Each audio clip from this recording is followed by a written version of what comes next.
Wally Hurst. I'm speaking to you from the 9th Annual Shakespeare Authorship Conference in Toronto, Canada.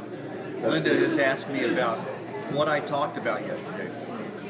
Well, basically what I talked about was external evidence and how we need a system of examining evidence so that we can determine how to judge each piece of evidence as a community, as a faculty scholarship, as a united community. I talked about the difference between internal and external evidence. I talked about the need for more historians and more researchers to research the authorship question. And I talked a lot about skepticism. Linda and I have talked a bit about that this morning as well.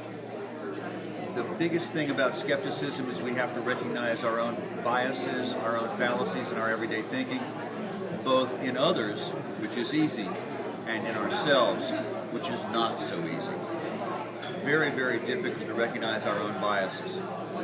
We always resort to ad hominem attacks, which means attacking the person rather than the ideas they hold. We are comfortable with our own beliefs, and we think we are the rational and logical ones, and everybody who opposes us is irrational and illogical.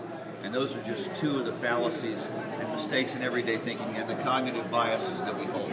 I talked about that a lot too. The last thing I did was talk about the method of examining evidence that I'm proposing, which involves a living theater proposition, which of course is the theme of this conference, Shakespeare in the Living Theater. I talked about examining evidence the way an actor builds a character by answering 6 specific questions: who, what, when, where, why, and how. If we ask those questions, much like an actor asks those questions in building their own character, we can talk about how good the evidence is, what its veracity is. How is it good evidence, some evidence, or evidence not even worth discussing or talking about?